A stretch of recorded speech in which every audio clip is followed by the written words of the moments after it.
Já parou para pensar no poder que um cidadão tem de fiscalizar o governo, às vezes com só alguns cliques? Hoje a gente vai mergulhar fundo numa das ferramentas mais importantes para isso no Brasil, a Lei de Acesso à Informação, ou como todo mundo conhece, a LAI. Ela pega aquela ideia de transparência e transforma num direito de verdade, concreto. Vamos descobrir como isso funciona na prática. Para a gente entender bem o poder dessa lei, nosso roteiro vai ter 6 paradas. A gente começa com a base de tudo, o direito de saber. Depois, vamos ver que existem 2 formas de conseguir informações. Aí, vamos entender os segredos que o governo pode guardar, como os dados pessoais ficam protegidos, o que acontece com quem não cumpre a lei e, no final, por que tudo isso é tão importante para a nossa democracia.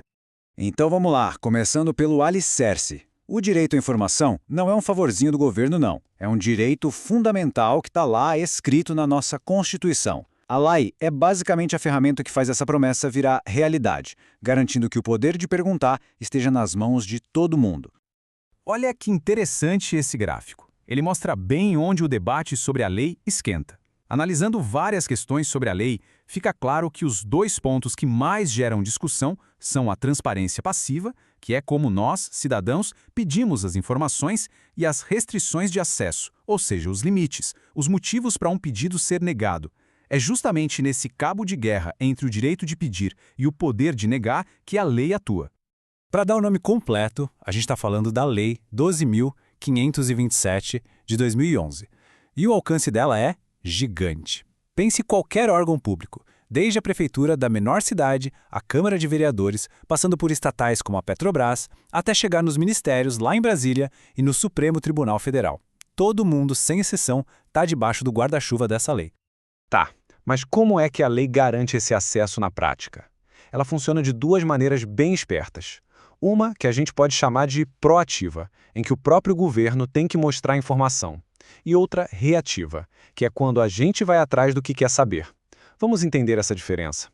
Imagina uma biblioteca pública enorme. A transparência ativa é como se o governo já deixasse os livros mais importantes, tipo os orçamentos e os grandes contratos, numa estante de mais procurados na internet para qualquer um consultar a hora que quiser. Já a transparência passiva é o nosso direito de chegar no balcão e pedir para a bibliotecária aquele documento específico que está lá guardado no arquivo. E o mais legal é que fazer esse pedido é surpreendentemente simples. Basicamente, a pessoa se identifica e diz com clareza qual informação quer. O ponto mais forte da lei talvez seja este. Não precisa dar justificativa nenhuma. Nenhuma. O interesse do cidadão já é o motivo.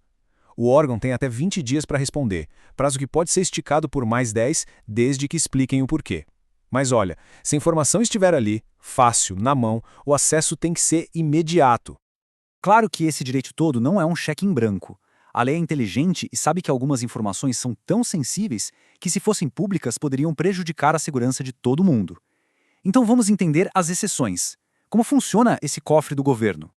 A lei cria 3 níveis de segredo, cada um com um prazo máximo para acabar. A informação reservada pode ficar em segredo por até 5 anos, a secreta por até 15 e a outra secreta, que é o nível máximo de proteção, por até 25 anos. E um detalhe crucial aqui, quanto mais tempo de sigilo, maior tem que ser a autoridade para decretar esse segredo, começando em chefes de alto escalão e indo até o presidente da República.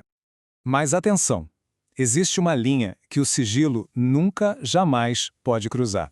A lei é muito clara. Não pode existir segredo nenhum sobre informações de violações de direitos humanos cometidas por agentes do Estado. Nesse assunto, a transparência é total e inegociável. Ponto final. A LAI também quis se equilibrar numa corda bamba. De um lado, o direito de todo mundo à informação pública. Do outro, o direito de cada um à sua privacidade. Afinal, nem tudo que o governo sabe sobre as pessoas é por natureza público, né? E para proteger esses dados, o prazo é bem longo e claro. Informações pessoais sensíveis, sabe? Aquelas sobre intimidade, vida privada, honra, elas ficam com acesso restrito por um período máximo de 100 anos. Durante todo esse tempo, só a própria pessoa ou agentes públicos autorizados podem ver. Só que existem momentos em que o interesse de todo mundo fala mais alto. A autorização da pessoa não é necessária, por exemplo, para cumprir uma ordem judicial, para defender os direitos humanos, ou quando existe um interesse público muito maior, como em pesquisas científicas que usam dados anônimos para o bem de toda a sociedade. Bom, mas uma lei só funciona de verdade se tiver consequência para quem desrespeita, certo? A lei deixa bem claro quais são as responsabilidades tanto dos servidores públicos quanto das empresas privadas que têm algum contrato com o governo.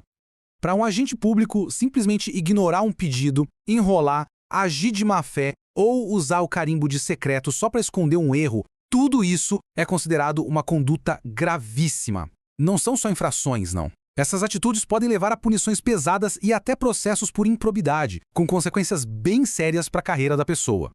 E essa responsabilidade não acaba no portão do governo, não. Uma empresa privada que recebe dinheiro público e se recusa a ser transparente também pode sofrer sanções bem duras. Elas vão desde uma simples advertência até ser declarada inidônea, que na prática significa ser proibida de fechar qualquer novo contrato com o poder público.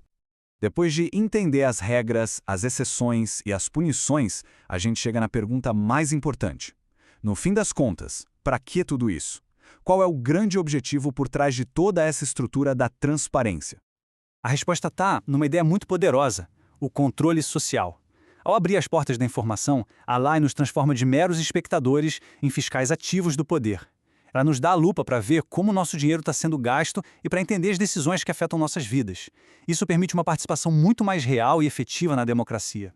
Se uma única frase pudesse resumir a alma dessa lei, com certeza seria esta: a publicidade, a transparência, essa é a regra.